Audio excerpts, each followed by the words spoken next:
Hi guys, it's Krista from Playing with a Purpose, and today I'm going to share with you what I store in all my cupboards. If you're new here, my name is Krista and I'm a childcare provider for up to 5 children, and on my channel you'll find tips and tricks, all things related to childcare, shopping hauls, and the odd family vlog. I had a subscriber ask me what I store in all of my cupboards. I have cupboards like this all around my classroom to help me store all the things, and so today I'm going to show you what I store inside those cupboards. If you've been following me for a while, you know that I don't put a lot of toys out at once. And that's because I feel that the children play much better when they have less toys out. So I like to rotate my toys at least once a month to keep things fresh and exciting and new. And so today I'm going to show you how I store all the things. So starting on this side of my classroom, I have lots of books. And so you can see that I store them by theme. If you're wondering where I got these labels, I got them off of TPT, and I think they're Play to Learn Preschool, but I'm not 100% sure. At the top, I don't have enough room for a whole row of books, so I store puzzles up top. I think if you just search book labels, you'll find them. And then in this cupboard, I also have more books. And then up top, I have some puzzles. And then in this cupboard, I have mostly building materials. At the top, I have some magnetic cars. And then I have different sets of Duplo.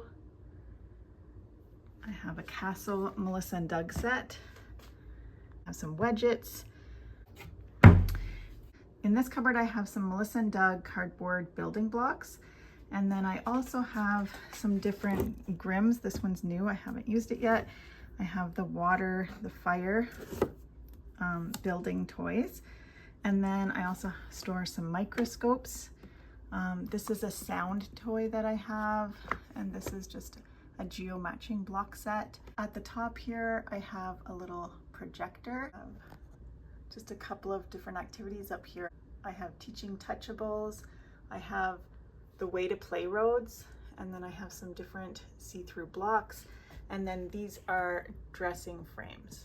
And then in this bag, I have some natural building blocks. In this one here, I have some miscellaneous toys. Moving over to the other side, I have magnetic letters, I have some alphabet games, some stringing letters. These are the Lakeshore Learning magnetic letters. These are amazing. They're quite expensive, but I feel like they're worth the investment. These are just some wooden number manipulatives, some counting activities. And then on this side is mainly puzzles. On the bottom, I keep puzzles that have more pieces. And then in the middle, I keep more of my wooden puzzles. And then up top, I have some more Montessori type puzzles. We just recently had a garage sale and I went through all of my toys. I like to do that at least once every couple of years just to make sure that we're actually using everything that I have. And when I see items that haven't been touched in a couple of years, then it's usually time to go. And so I have a couple of empty containers now, which is nice. It leaves room for something new. On here, lots of different activities. Here's some train pieces. I have a little tea set, some sorting stones, more Duplo, some nuts and bolts. This is some Playmobil Forest Friends. And I've got the old school Tupperware blocks. I think these are amazing. And then we've got some airplanes up there, some magnetic cars, and some construction vehicles. And then in this cupboard, we've got a lot of different types of games. And in the last cupboard, I keep most of my food items in here. I do have another bin that has more wooden food, but most of the other things that I rotate are in this cupboard. Over near my circle time area, I have more books.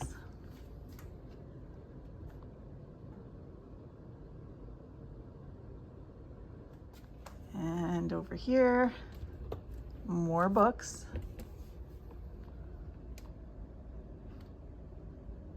And then moving over here, more books.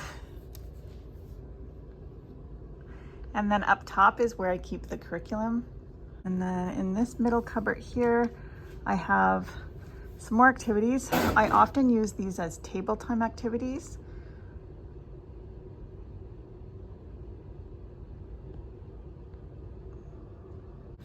And then over here in the corner, I have another set of shelves, and there's more books in here.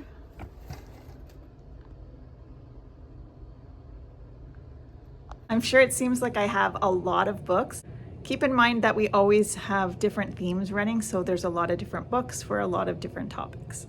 In this N unit, I just have some chalk, a label maker, some dry erase, colored pens, Sharpies, some mailbox magazines that I've kept over the years that I sometimes draw some ideas from. And then in this cupboard, I keep a lot of my art supplies. So we have bingo dabbers, markers, crayons, googly eyes, glue, paint, brushes.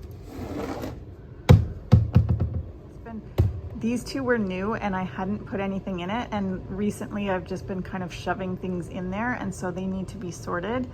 I hope to use these two shelves to help sort all the materials that I use in my sensory bins.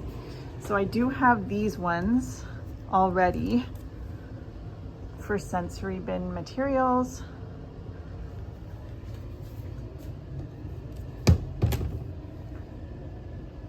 But everything seems to take up so much space, and I'd really like to organize myself in a way that I can easily just take a whole sensory bin activity and be able to put it together in like 2 minutes, so that I'm not always having to look for all the items. That's a project that I'd like to do in the near future, is get together all the different fillers and then make a bin that I can just place in the sensory table and have it ready in a couple minutes. Then inside my sleep room, I have some more bins of toys. And then on the opposite wall, I have my theme boxes.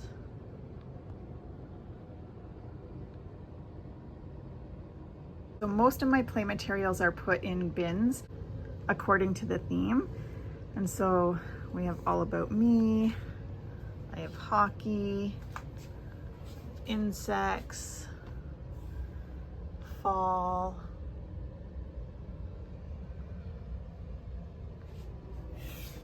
and I'm spring. Putting away my materials like this saves me a lot of time when it's time to switch things up. It's still an investment of time no matter what when you're rotating toys, but I always feel like it's worthwhile. And I definitely find having everything put together in one spot makes it a lot easier. Another area that I store things is in my circle time area. I have this under the stairs storage. And so in here, I store some more themed bins, and then it goes on, and it actually is quite deep. So if you look behind here, I have a lot more bins. And then I try to utilize the space up top as well, so I'll hang up some of these on nails. And then over here I have 2 double closet doors. And so in the first one, I have all sorts of different things. So up top I have some more bins. These are all mostly Christmas materials. And then I have different ideas for Father's Day and Mother's Day in here. I have some practical life activities that I like doing with the children for table time. These are some more building materials. And then down here, I've got some light table stuff. I bought this organizer a while back because I found I had a lot of little things that just needed a home. So I got this, and so I'm able to store things like hole punches, Velcro, scissors, sticky notes, staples, all those kind of things. And it makes things a little tidier. And then moving down, I have art material. Again, these labels, if you're interested, I can't remember. These ones might be from Pocketed Preschool, but I'm not sure. So again, I got them off TPT. And then moving down, I have some more. Just helps stay organized if you're looking for something specific. I really like using these little clear containers so you can see inside them. So even if you don't label them, you'll be able to see easily what you're looking for. And then down here, it always looks so messy, but I have a bunch of stickers and lots of large paper and some cutters is all. And at the bottom here, I have some story sets, some seashells, puppets. And then in the second one, starting at the bottom actually, I have these two great big containers. So these are typically holiday type containers. So I have pumpkin containers and these are leaf containers. These are Valentine's. This one's like a snowflake, I believe. So I just kind of put anything holiday related in this side. And then in this side, I have things like ice cube trays and just random different containers that I sometimes need. I just put them here. I always like to have a few of these on hand. If I want to make a sensory bottle, I have some. And then moving up here is all sorts of basket containers. I use these a lot to store the toys that I put out on my shelf. And then just on the side here, I keep rolls of paper. And then I have these iris containers that I got at Michael's. And then I try to just keep any kind of ideas that I have inside these containers.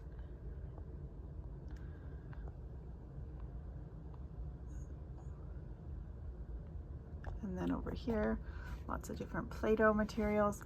And then up top, these are all different dramatic play themes. So I have a flower shop that I set up. Sometimes I make it a grocery store. Sometimes it's a pizza shop, hot drink cafe, a cookie shop. I've also done baby nursery. So sometimes if I repeat a dramatic play idea, a lot of times I like to have a bin so that I can just pull it out and it's all there ready for me. I actually use this over-the-door shoe container to house a lot of things like sensory bottles. This is an activity that we use sometimes for table time. This is a little bag that we use when we want to take books outside. And it just kind of keeps things organized and easy to access. Some of the cupboards have some space up top, so I also utilize that space as well. So I have some more stored up here and as well as here. We just recently had a little flood, so that's why there's no ceiling tile there.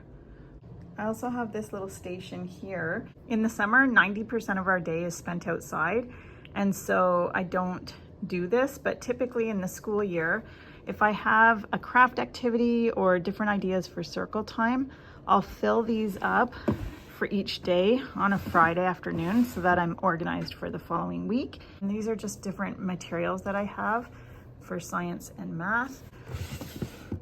So I have like a scale, some dice, I have magnifying glasses, some safety goggles, a lab coat, some mirrors, measuring tapes, flashlights, all sorts of things that I might use for math and science. And then through these doors leads to my upstairs, but I have a little hallway. So this is where you would go to my upstairs, but I actually utilize this space as well. So I keep my vacuum and my mop right here. When I'm rotating larger items like my pickler or climbing wall, slide, or I'm sure you've seen my rocker, this is where I will store those larger items. So you can see that I've accumulated a lot of things over the years. I also have some storage for outdoor materials, but I think this video is long enough. So if you're interested in seeing how I store my outdoor things, leave that down in the comments below and I'd be happy to show you that as well. Also, if you're looking to see a closer look at what's inside those bins, or what's inside those square iris containers, I'd be happy to do a video on that too. I hope you enjoyed this video. I'm Krista with Playing with a Purpose. I'll see you next time.